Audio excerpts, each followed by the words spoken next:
ओम शांति।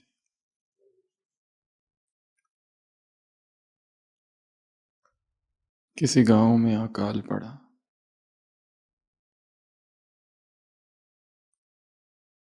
और गरीबों के लिए भोजन का प्रबंध किया गया और कुछ लोग मिलकर चंदा इकट्ठा करने लगे और उसी गांव में एक धनवान व्यक्ति था, एक धनपति जो कि बड़ा कंजूस भी था। पर गांव के लोगों को लगा कि जब गांव में ऐसा अकाल पड़ा है वो जरूर इस बार कुछ न कुछ तो देगा।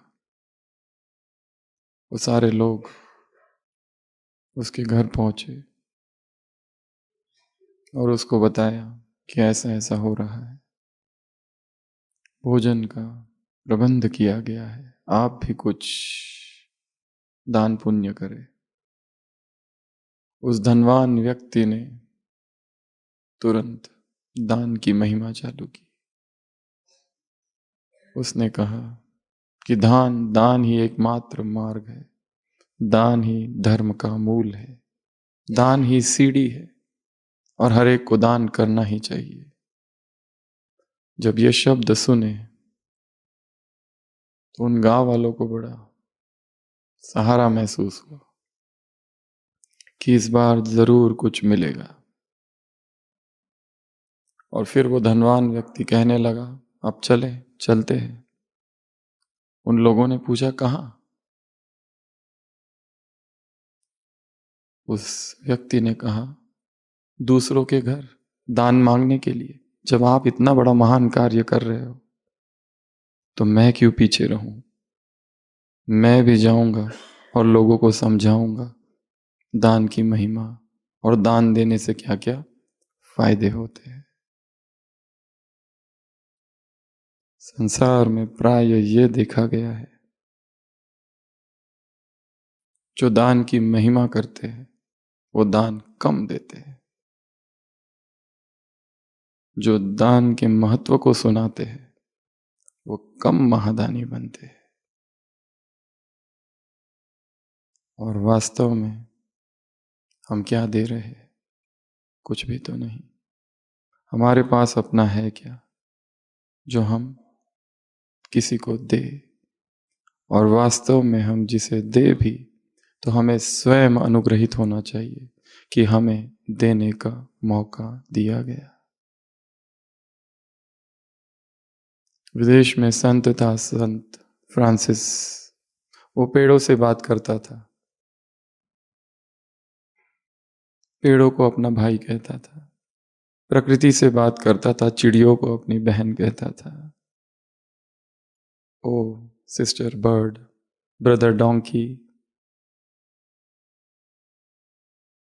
प्रकृति से ऐसा जुड़ा हुआ था, प्रकृति के हर चीज से, हर प्राणी से, हर वृक्ष से, हर पत्ते से, सूरज से, चंद्रमा से, झील से, झरनों से, जैसे उसका अस्तित्व और प्रकृति का अस्तित्व एक हो गया है। और जीवन आह्लाद से भरा हुआ है, आनंद से भरा हुआ है। और वही वास्तविक देना है। जो देने का दिखावा करते हैं वो कुछ नहीं दे रहे। जिनको देने में ही आनंद की अनुभूति होती है, आह्लाद का अनुभव होता है, वही वास्तविक देना है।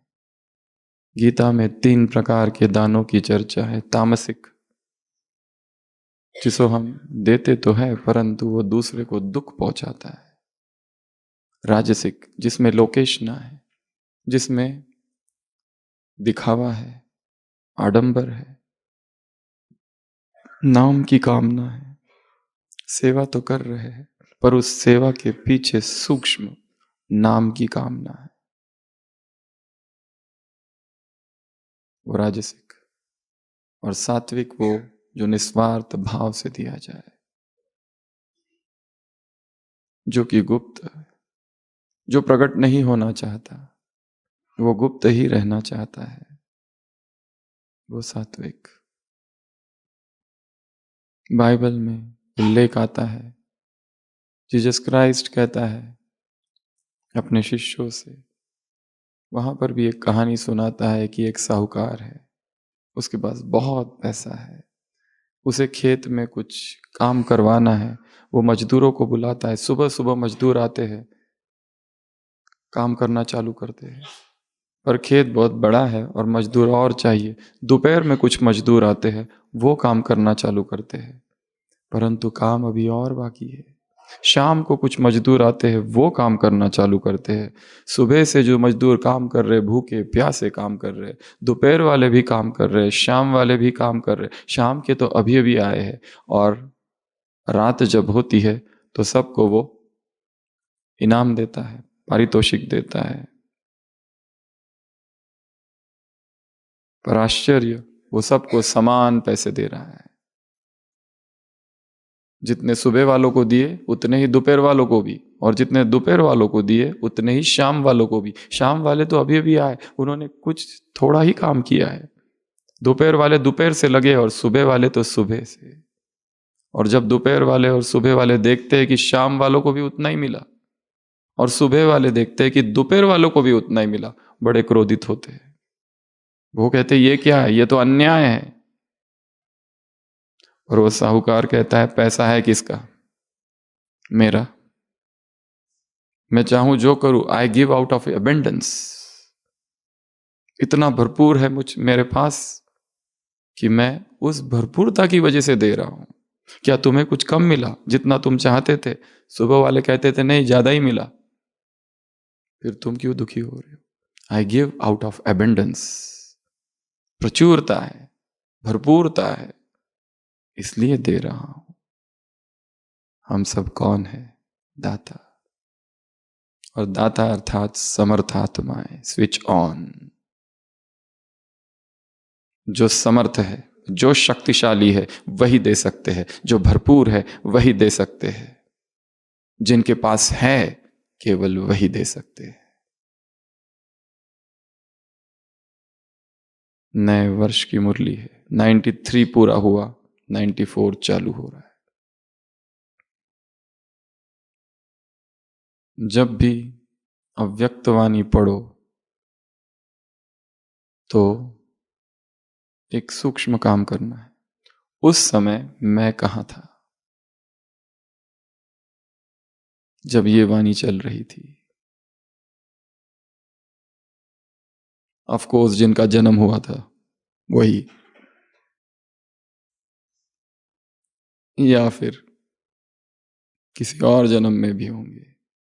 उस समय 93, 31 दिसंबर पूरा हो रहा और 94 चालू होने वाला है। उस समय मैं कहाँ था, क्या कर रहा था?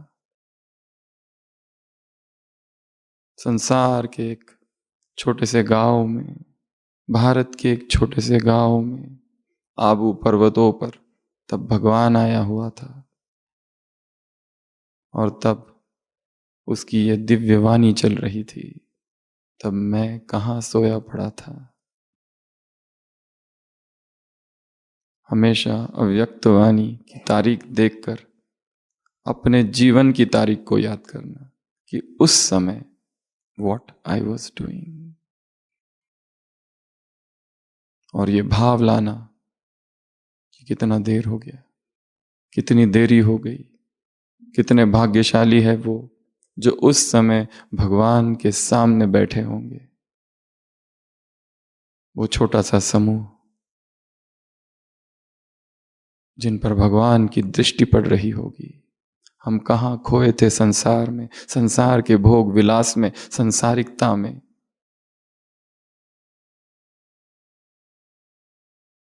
आने में लेट हो गया है। ये भाव तीव्र पुरुषार्थ की ओर ले जाएगा। बहुत देरी हो गई है।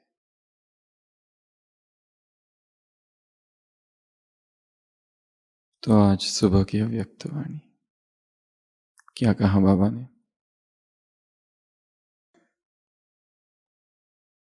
कौन किसको देख रहा है? नवयुग का रचयिता, नवयुग रचने आया है वो। और हम सब कौन है? उसके सहयोगी। और हम सब कौन है? उस जैसे वो आधार मूर्त है वैसे हम भी आधार मूर्त है, इस संसार के आधार मूर्त। केवल अपना आधार नहीं, परंतु इस विश्व की एक एक आत्मा के आधार मूर्त।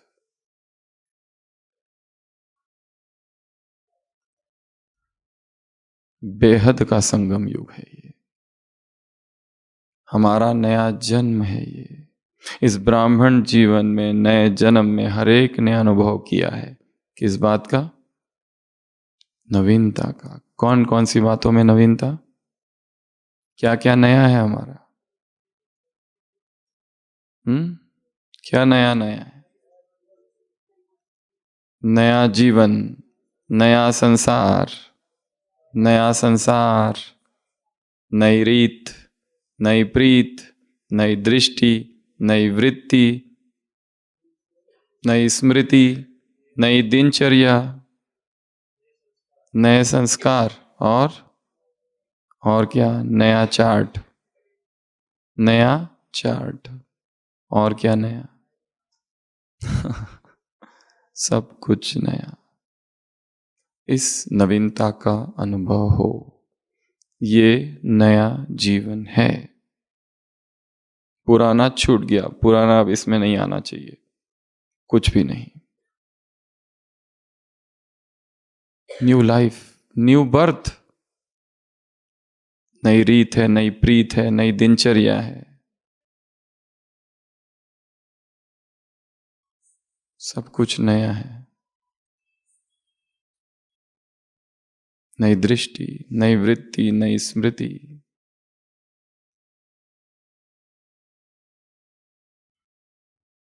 एक तो ये सब नया है, और एक नवीनता की चर्चा की है। वो कौन सी नवीनता? दो प्रकार की नवीनता है इस मुरली में। एक तो ये सब कुछ नया, और दूसरा ज्ञान में नवीन, योग में नया नवीनता, धारणा में नवीनता, और सेवाओं में नवीनता, विधि में नवीनता, प्रयोग में नवीनता, परसेंटेज में नवीनता, योगी बनाने में नवीनता, सब में नवीनता, हर चीज में नवीनता। बाबा को नवीनता बहुत पसंद है। बाबा को पुरानी चीजें पसंद नहीं है, पुरानापन पसंद नहीं है। Newness, new experiments, new methodology, new percentage. ज्ञान नया, योग नया, धारणा नई, सेवा भी नई, सब कुछ नया। ये काम करना है। और क्या कहा? कितने मंथ का चार्ट अपना देखना है या बनाना है?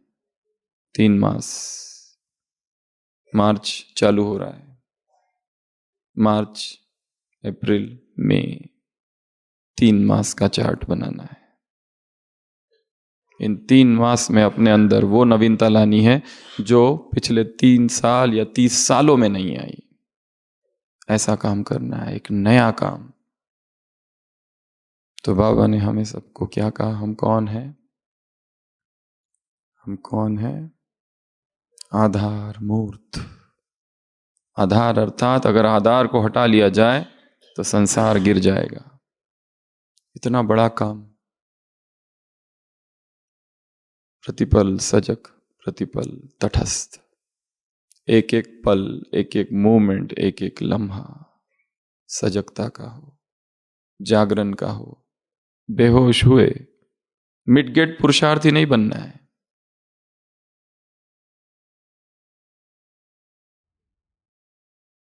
नया, नवीनता। और नवीनता के लिए खोज करनी पड़ेगी। नवीनता के लिए मौन चाहिए, नवीनता के लिए एकांत चाहिए, नवीनता के लिए अंतर्मुखता चाहिए। अगर सुबह से लेकर रात तक दिनचर्या केवल बाह्य मुक्ता में जा रही है, इससे उससे लड़ाई करने में जा रही है, तो ये नवीनता कैसे आएगी? वो नई टचिंग्स कहां से होगी? आधार मूर्त, और नया जीवन है इसलिए नया उमंग उत्साह। कितना दिन चलना चाहिए उत्साह? हर समय, हर दिन, प्रतिपल, अविनाशी। इस उमंग उत्साह से क्या होगा? ये उत्साह के 3 बातें बताई है। ये उत्साह क्या है? ये उत्साह क्या है? पहला, पंख है जो तुम्हें उड़ाएगा। दूसरा, ये उत्साह क्या है? शक्ति है। और तीसरा, ये उत्साह क्या है?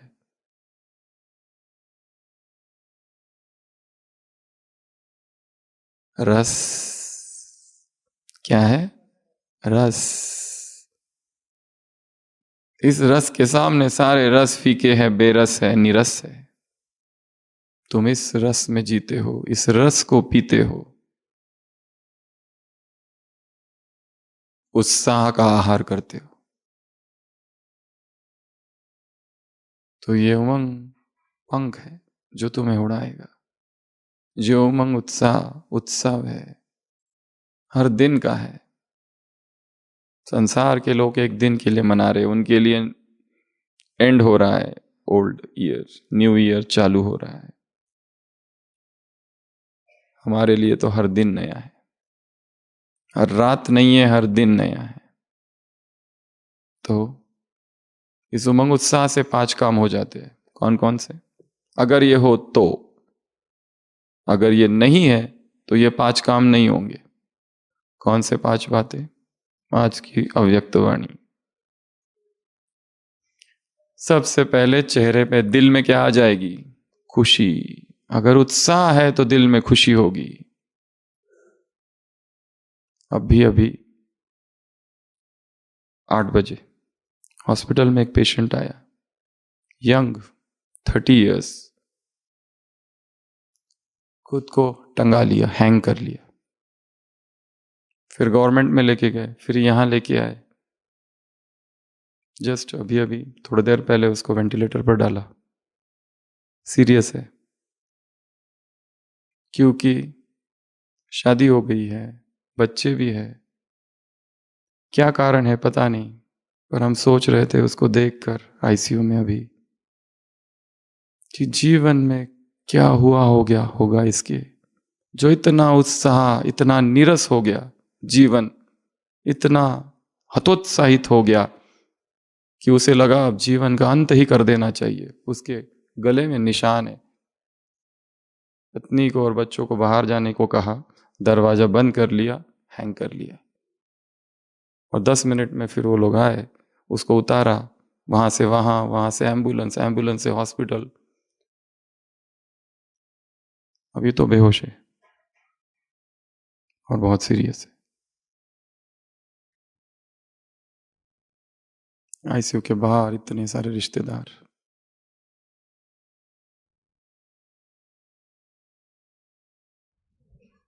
क्या हुआ होगा इसके जीवन में? 30 साल की उम्र है।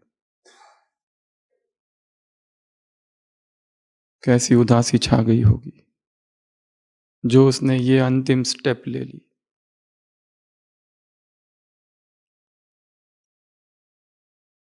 संसार में दुख बहुत है, हर व्यक्ति दुख में जी रहा है, पीड़ा में जी रहा है।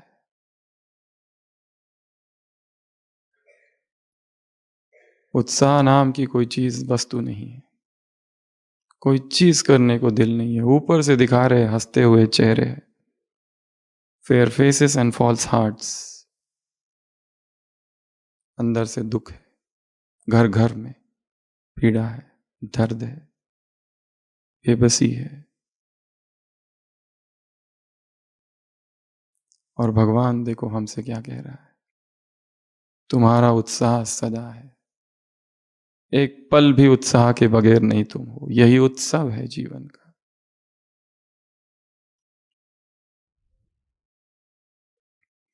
तो इस उत्सव से, उस उत्साह से 5 बातें हो जाती है। सबसे पहला, दिल में खुशी। दूसरा, मुश्किल सहज, मुश्किल आसान।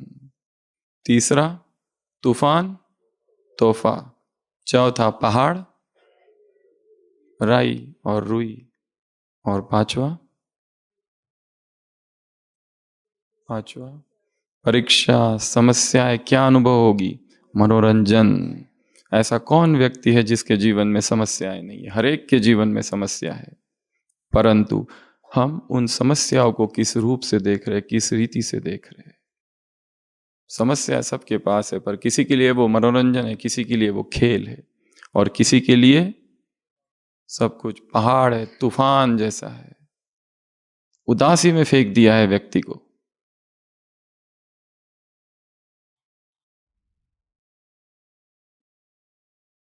क्या ऐसा उत्साह हमारे जीवन में है जिससे दिल में खुशी हो, जिससे तूफान आ जाए तो तोहफा लगे, और समस्याएं आ जाए, परीक्षाएं आ जाए तो मनोरंजन लगे, हर मुश्किल सहज लगे? और मुश्किल के सिवा तो जीवन है ही नहीं। प्रॉब्लम्स, सब जगह प्रॉब्लम्स है, पर वही तो हमारे टीचर है। हर समस्या हमारी टीचर है, हर परीक्षा हमारी टीचर है, हर मुश्किल हमारा टीचर है, हर तूफान हमारा टीचर है, हर पहाड़ हमारा टीचर है। जितना मुश्किलों ने हमको सिखाया, क्या सुखद पलों ने हमें सिखाया? नहीं। जितना परिस्थितियों ने पाठ पढ़ाया, उतना किसने पढ़ाया? किसी ने नहीं। जो हमने भूले कि जीवन में, उन्होंने हमें कितना सिखाया। Your greatest teacher is your last mistake. तुम्हारा सबसे बड़ा शिक्षक कौन है? एकदम ताजी ताजी की हुई भूल तुम्हारी, अंतिम, अभी अभी 1 घंटे पहले जो हुई है।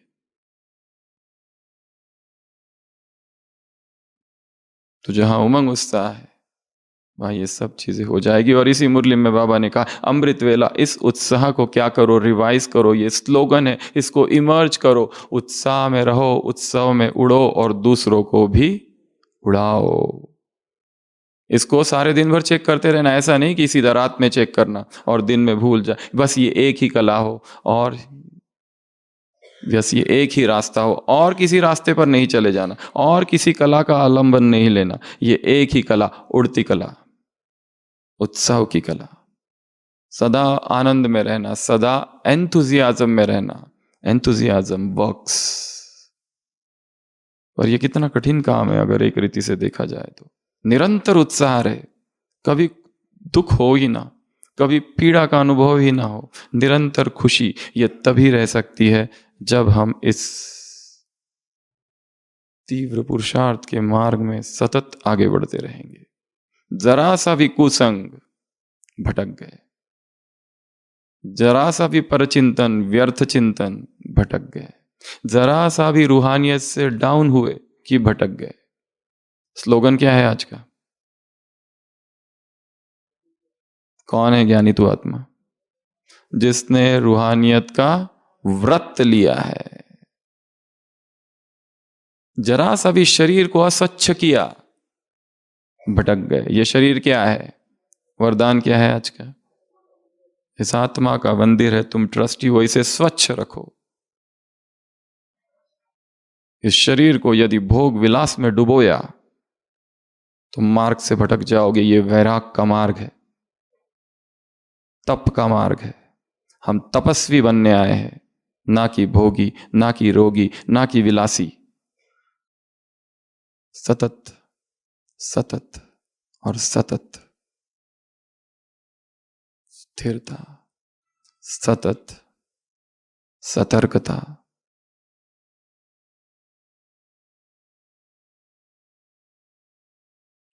अंग्रेजी में एक कहावत है, eternal vigilance is the price of liberty. यदि मुक्त होना है, अगर लिबर्टी लिबर्टी चाहिए, फ्रीडम चाहिए, इंडिपेंडेंस चाहिए, तो तुम्हें कीमत चुकानी होगी। कौन सी? Eternal vigilance. इटर्नल विजिलेंस अर्थात सतत अविनाशी सतर्कता, अटेंटिवनेस, वॉचफुलनेस, हर मूवमेंट, हर पल सतर्क।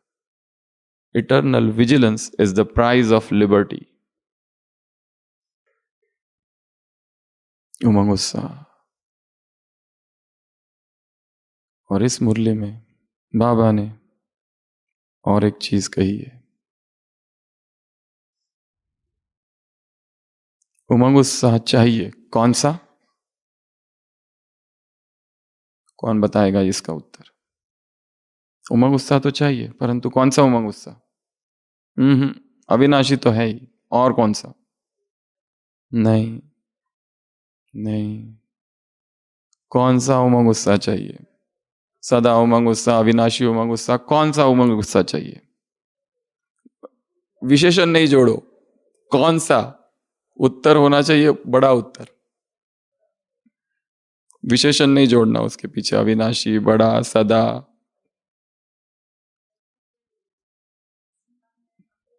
हम ही थे, हम ही है, और हम ही बनेंगे, क्या? क्या? क्या? उत्तर अभी आधा हुआ है।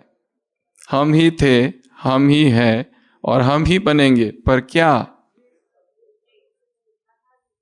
आधार मूर्त। यह है पूर्ण उत्तर। कौन सा उमंग उत्साह चाहिए? हम ही थे आधार मूर्त, हम ही हैं आधार मूर्त, और हम ही बनेंगे आधार मूर्त। ये उत्साह है।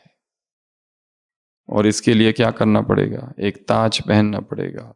वो ताज लाइट का, डबल लाइट ताज हो।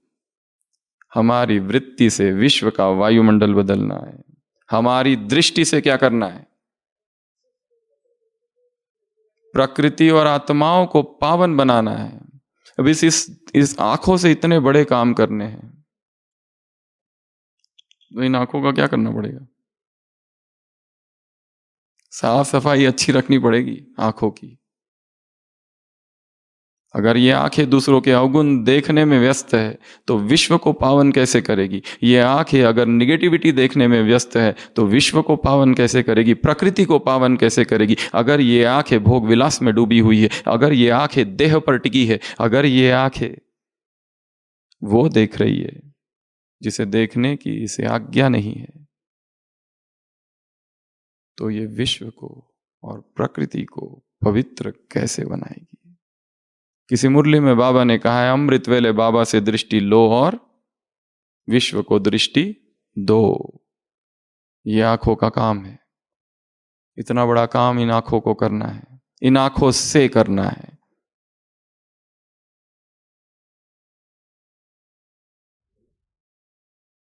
ये आंखें विचलित ना हो, ये आंखें स्थिर रहे। इन आंखों को स्थिर रखने का अभ्यास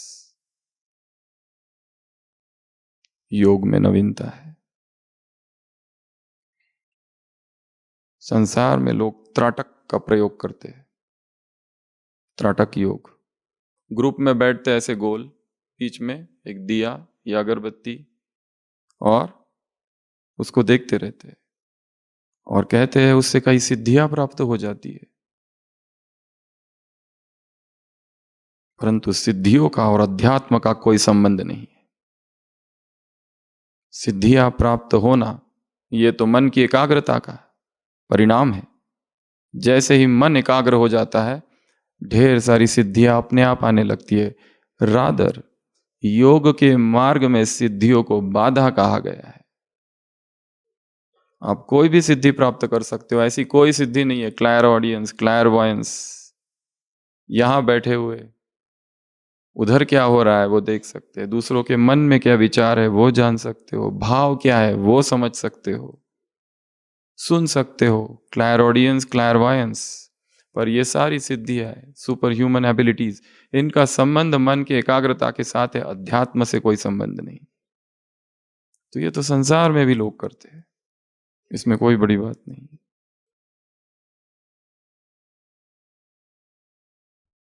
और हमारे काम तो बहुत बड़े हैं।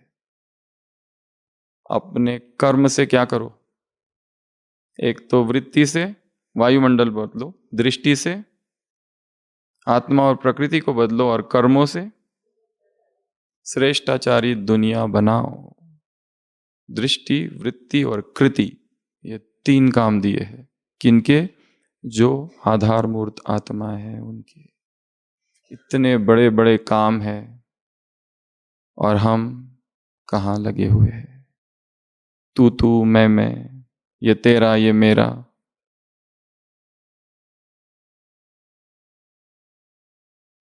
भक्ति में कहते हैं भगवान 2 समय हंसता है। कब?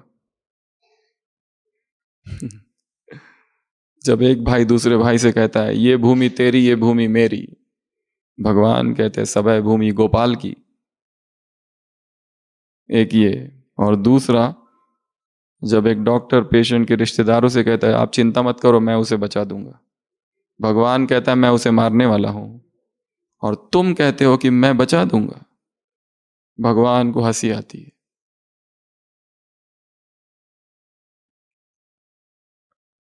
इस मुरली को अगर देखो तो कहां से चालू हो रही है? सृष्टि का रचयिता, आधार मूर्त, सहयोगी, नया जीवन, नया दे, ये सब नया नया नया, फिर उत्साह, फिर उमंग, फिर आधार मूर्त। जैसे कि स्पीकर के माइंड में सब सेट है, ये बताना है, जैसे वो आज इन इन टॉपिक्स को लेने वाला है और धीरे धीरे फिर और आगे बढ़ी, महादानी और वरदानी। तुम्हें दान देना है किन चीजों का? ज्ञान का, गुणों का और शक्तियों का। कब देना है? हर समय। किसको देना है? जो भी संबंध संपर्क में आए, ज्ञानी अज्ञानी कोई भी। और देना अर्थात क्या करना? सहयोग देना। और उसमें बाबा ने फिर 3 बातें बताई है। अगर कोई निंदा करता है तो फिर क्या करोगे? अगर कोई ग्लानि करता है तो क्या करोगे? और अगर कोई क्रोध करता है तो क्या करोगे?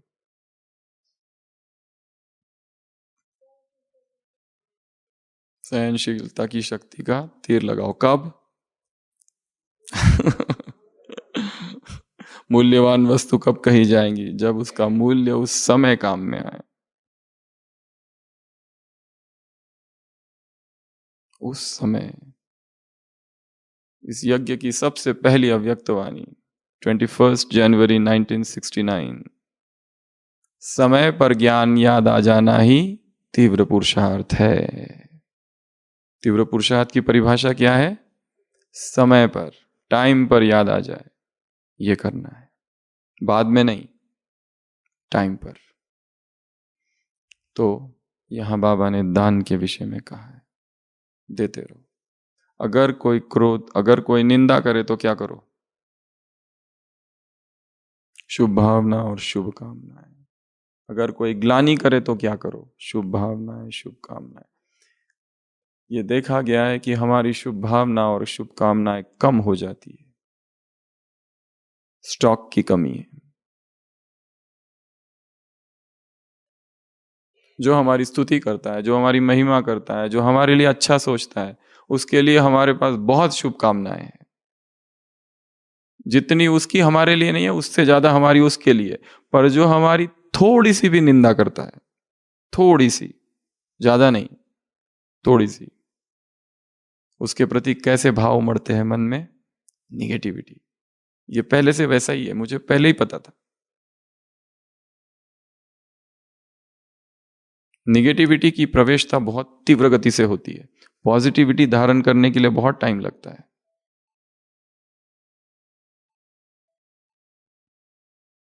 और तीसरा है क्रोध। अगर कोई क्रोध करे तो क्या करो? क्या करो? छींटे। कौन से छींटे डालो? तेल के या तेल में? रहम भाव, शीतल। चेहरे पर और मुख पर क्रोध का भाव आना अर्थात छींटे डालना। वो परवश है उस समय। कोई व्यक्ति नहीं चाहता है कि वो क्रोध करे, और क्रोध जो ऐसी चीज है अनित्य है। कोई 24 घंटे क्रोध नहीं कर सकता, क्योंकि वो हमारा स्वभाव ही नहीं है। परंतु क्रोध की अवस्था एक पागलपन की अवस्था है, it's a stage of madness. अगर क्रोध करता हुआ व्यक्ति की तस्वीर खींची जाए या वीडियो बना जाए और उसको ही बाद में दिखाया जाए, तो वो मानेगा नहीं कि मैं हूं, वो अस्वीकार करेगा, दिस इज नॉट मी। तो ये तीनों ही परिस्थितियां आएगी जीवन में, निंदा, ग्लानि, और सामने वाला भड़केगा, क्रोध करेगा। उस समय वरदानी बनना है। क्या करना है? वरदानी। उस समय यही वरदान है, उस समय यही सहयोग है उसके लिए। शुभ भावना देना, शुभ कामनाएं देते रहना, यही हमारी महानता है। इसमें हम कम नहीं हो रहे। सबके सामने कोई अपमान कर रहा है, एक व्यक्ति अपमान कर रहा है, दूसरे का अपमान हो रहा है। जिसका अपमान हो रहा है वो सोचता है कि सबके सामने मुझे कुछ कुछ कहा गया, बहुत बुरा लगता है उसको। परंतु देखने वालों ने यह भी देखा है कि जिसका अपमान किया जा रहा है उसमें कितनी सहनशीलता है। इतना होने के बाद भी वो चुप है, ये भी देखा और शायद सीखा भी। उदाहरण इतिहास में महात्मा गांधी का मुरलियों में आता है। तुम सब कौन हो? खुदाई खिदमतगार। किसने चालू की थी ये पार्टी? खान अब्दुल गफ्फार खान।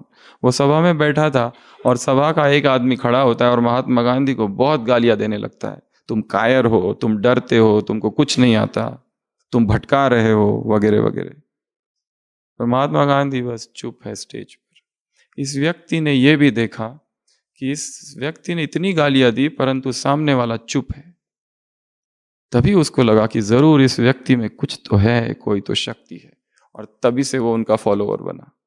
फ्रंटियर गांधी उनको कहा जाता है। खान अब्दुल गफ्फार खान, सरहद गांधी।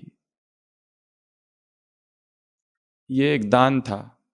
किस द्वारा दान? कर्मों द्वारा दान, गुणों का। एक है वाणी से ज्ञान, एक है कर्मों से गुणों का, और एक है मन से शक्तियों का। ये बहुत बड़ा दान है। हमने किसी को कुछ सिखाया नहीं, हमने कुछ कहा नहीं, फिर भी किसी ने सीख लिया। कितना बड़ा पुण्य है ये। इसलिए अपनी दिनचर्या में एक्यूरेट रहना, ये बहुत बड़ा दान है। अपना अमृत वेला एक दिन भी मिस नहीं करना, ये सृष्टि के लिए दान है। एक दिन भी मुरली चिंतन मिस ना होना, क्योंकि हमारे श्रेष्ठ संकल्प, हमारे श्रेष्ठ विचार संसार में तरंगों की तरह फैलते। कितना दुख है संसार में, घर घर में दुख है। उनके लिए हम आधार मूर्त है। आधार मूर्त जाकर हमें चिल्लाना नहीं है हम आधार मूर्त है। आधार मूर्त के नारे नहीं लगाने कि गांव वालों जागो, तुम्हारे आधार मूर्त आ गए, आ जाओ हमारी शरण में, सब छोड़ छाड़ के हम तुम्हारा उद्धार करके रहेंगे। उन्हें ऐसा उद्धार नहीं चाहिए।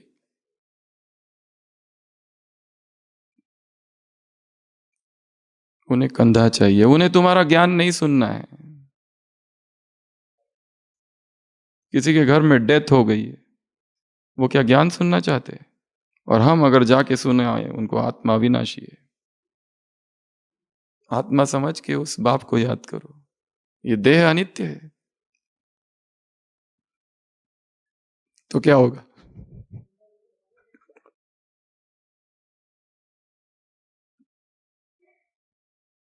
किसी महिला का पति मर जाता है, पड़ोसी आती है और उसको बहुत समझाती है। क्या कर सकते हैं, आखिर हम सब आत्माएं हैं, और आत्मा तो एक शरीर छोड़कर दूसरे शरीर में जाती है। नैनन छिंदंती वस्त्राणि नैनम दहति पावक। आग उसे जला नहीं सकती है। और जैसे पुराने वस्त्र छोड़कर हम नए वस्त्र पहनते, वैसे आत्मा ने पुराने वस्त्र छोड़ दिए, नए वस्त्र पहने। तुम रोती क्यों हो? शांत हो जाओ, शांत हो जाओ। बहुत समझाती है उसको। और आखिर हम सबको भी तो एक दिन जाना ही है। आज तुम्हारा पति चला गया, कल तुम भी जाओगी, मैं भी जाऊंगी, सब जाएंगे। तो रोना क्यों? बंद करो रोना। कुछ मास के बाद ये जो पड़ोसी होती है उसका पति शरीर छोड़ता है, तब वो जोर जोर से रो रही है। तब वो पहली वाली आती है, उसको कहती है कि तुम क्यों रोती हो? अब मेरा पति जब मरा तो तुमने कहा था कि सबको मरना है। वो कहती है उस समय दैट वॉज यूर हस्बैंड, वो तुम्हारा पति था उस समय।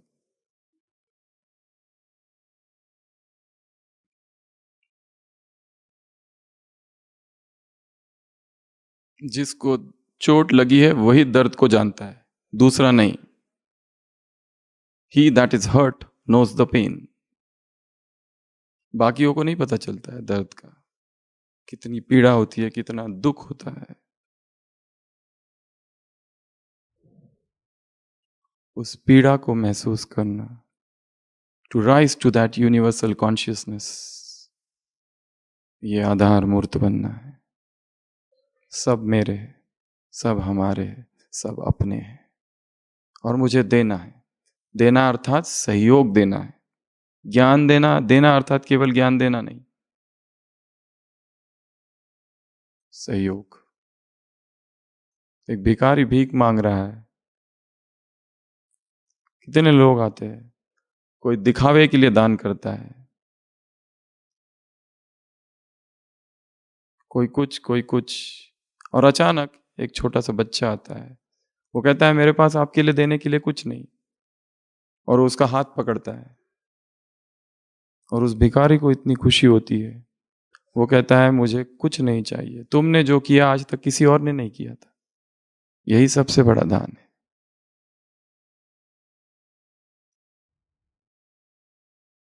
और यदि हम इस संसार को देखें तो ये संसार की कहानी भूख और भिखमंगों की कहानी है।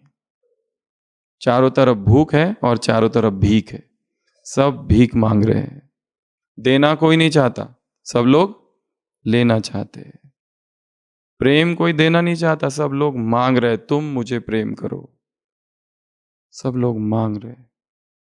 और भगवान हमको क्या सिखा रहा है? दो, गिव। Giving is taking. तो महादानी बनने के लिए कहा। मुरली को आगे बढ़ाते हैं, और क्या कहा इस मुरली में? नवीनता लाओ, नवीन चार्ट। किन बातों में नवीनता? सबसे पहली नवीनता ज्ञान में। कौन सी नवीनता लाएंगे?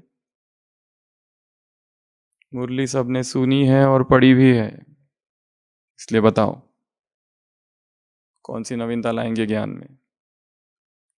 मुरली को समझने के लिए कम से कम 2 बार रीडिंग आवश्यक है, मिनिमम।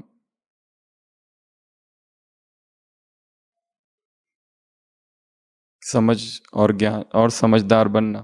ज्ञान में नवीनता अर्थात जिस धारणा की कमी हो उस धारणा को भरना, यह है ज्ञान में नवीनता। योग में नवीनता परसेंटेज को बढ़ा देना, वो है नवीनता। प्रयोग करना, वो है नवीनता। दूसरों को योगी बनाना, ये है नवीनता। विधि में नवीनता, प्रयोग में नवीनता, इन सब चीजों में नवीनता लाना है। सेवा में कौन सी नवीनता लाएंगे? 2 प्रकार की नवीनता सेवा में। पहली, वो सेकंड है। पहली, किसको पकड़ने को कहा? नेताओं के नीचे कौन होते हैं? Secretary, assistant, managers. इनको पकड़ो, और पकड़ के क्या करो? अपना बनाओ। बाबा ने कहा वो बदलते नहीं है, ऊपर वाले बदल जाते हैं, इसके लिए उनको सहयोगी बनाओ। एक। और दूसरा, दूसरा काम, जो भी संस्थाएं हैं, बनी बनाई स्टेज है उनके पास, कुछ भी नहीं छूटनी चाहिए। इकोनॉमी, इकोनॉमी, इकोनॉमी और इकोनॉमी। इकोनॉमी किसमें? संकल्प, समय, संपत्ति, SSS। कुछ भी व्यर्थ ना जाए, संकल्प व्यर्थ ना जाए, बोल व्यर्थ ना जाए, पैसे व्यर्थ ना जाए, खजाने, इतने सारे खजाने हैं, वो भी व्यर्थ ना जाए। वर्तमान समय एक बहुत बड़ा जिसको कहेंगे शॉपिंग, ऑनलाइन शॉपिंग, ये एक व्यसन है। क्या करना पड़ता है? केवल क्लिक क्लिक क्लिक करते जाओ, 3-4 क्लिक हो गए, चीज पहुंच जाती है। और कितनी अननेसेसरी चीजें, कई लोग केवल उसमें ही बिजी रहते हैं, क्या नया आया है।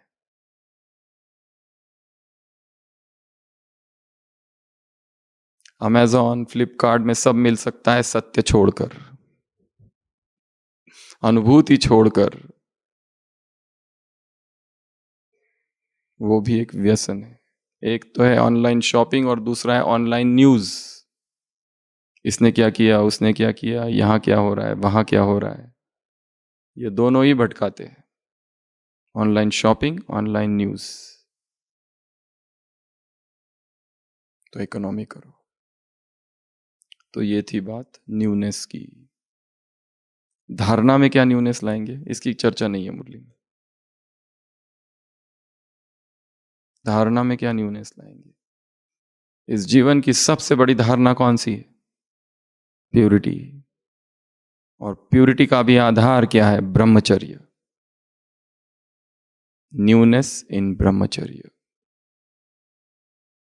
अगर ये ब्रह्मचर्य की धारणा खंडित हो रही है और बाकी सब ठीक चल रहा है, ज्ञान ठीक चल रहा है, योग कर रहे, जो भी कर रहे हैं, और सेवाएं तो बहुत कर रहे हैं, हर प्रकार की कर रहे हैं, परंतु प्यूरिटी और प्यूरिटी में भी ब्रह्मचर्य यदि हिल रहा है तो क्या कहेंगे? Marks zero. Marks zero.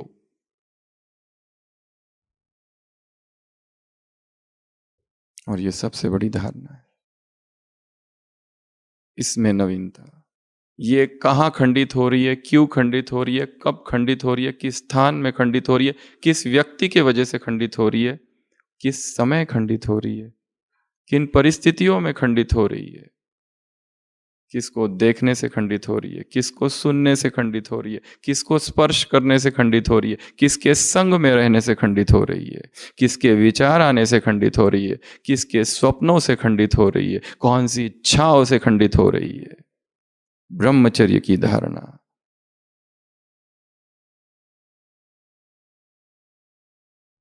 इसमें नवीनता लानी। रिवाइज। इस प्रतिज्ञा को रिवाइज करना है रोज। भगवान को वो आत्माएं बहुत प्रिय है जो बहुत प्योर है। भगवान ये नहीं चाहता, देखता कि तुम में कितनी कलाएं है, सेवा कितनी करते हो, ये कितना करते हो, वो कितना, भाषण कितना अच्छा देते हो, उसको इससे कुछ लेना देना नहीं है। उसे वो आत्माएं बहुत प्रिय है जो बहुत शुद्ध है, जो बहुत प्योर है, और जिनको पवित्रता के लिए अगाध प्रेम है। तो उस पवित्रता को, उस प्यूरिटी को, उस ब्रह्मचर्य को बार बार रिवाइज करना। जो उसमें फ्लॉज है, डिफेक्ट्स है, वो निकालते जाना। क्योंकि ब्रह्मचर्य एक दिन में नहीं सत्ता है, यात्रा है ब्रह्मचर्य बहुत लंबी। चाहे कोई काम विकार के बारे में कितना भी कुछ कहे, परंतु हर व्यक्ति अपने अनुभव से ही सीखता है कि उसमें दुख है। केवल दुख नहीं, सबसे बड़ी हिंसा है, इट इज वायलेंस। इसकी संपूर्ण अनुभूति अब तक सबको नहीं हुई है।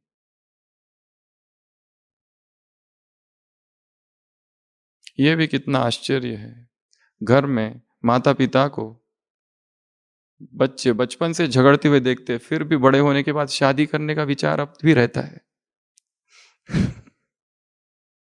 बचपन से देख रहे घर में कलह है, फिर भी बड़े होने के बाद ख्वाब तो रहता ही है। दुखदाई स्टेटमेंट है, परंतु संसार में कहते हैं happy marriage is a myth.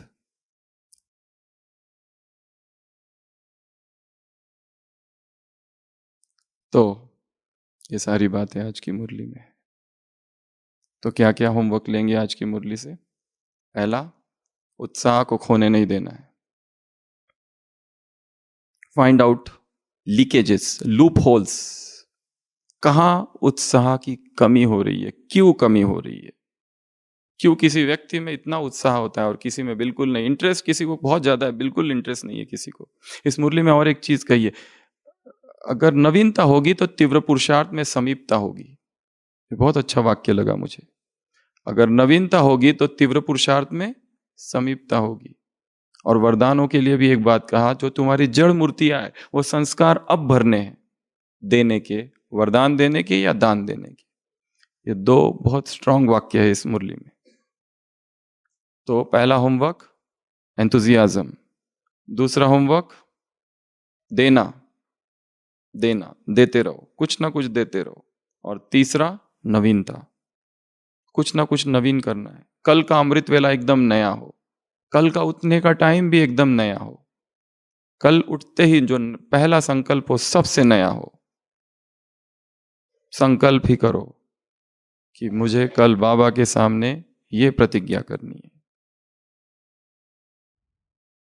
बहुत पावर आएगी। छोटा सा संकल्प सोते समय सुबह 1:30 बजे, 2 बजे, 2:30 बजे उठा देगा। संकल्प उठाता है, घड़ी नहीं, और शक्ति भरेगा। ऐसे कैसे? नवीनता लाने वाले बच्चों को, ऐसे उमंग उत्साह में उड़ने वाले बच्चों को, ऐसे उमंग उत्साह, पंग उमंग उत्साह, शक्ति उमंग उत्साह का रस आस्वादन करने वाले बच्चों को, ऐसे ऐसे फटाफट बोलते जाओ। आधार मूर्त आत्माओं को ऐसे, मिडगेट पुरुषार्थी न बनने वाली आत्माओं को ऐसे, वरदानी मूर्त आत्माओं को, महादानी आत्माओं को ऐसे, ऐसे समर्थ आत्माओं को, स्विच ऑन करने रखने वाली आत्माओं को, बच्चे भी स्विच ऑन करते हैं आजकल, ऐसे उड़ती कला वाली आत्माओं को ऐसे, नंबर 1 श्रेष्ठ आत्माओं को ऐसे, ऐसे सहयोगी आत्माओं को ऐसे, ज्ञानी तु आत्माओं को ऐसे, ट्रस्टी आत्माओं को ऐसे, इस शरीर रूपी मंदिर को स्वच्छ रखने वाली आत्माओं को ऐसे, रूहानियत का व्रत लेने वाली आत्माओं को ऐसे, इकोनॉमी और एकनॉमी करने वाली आत्माओं को ऐसे, शॉपिंग ऐसे, ऐसे ढेर सारे सामानों वाली आत्माओं को बाप दादा का याद प्यार, गुड नाइट और नमस्ते। हम रूहानी बच्चों की रूहानी बाप दादा को याद प्यार, गुड नाइट और नमस्ते। ओम शांति।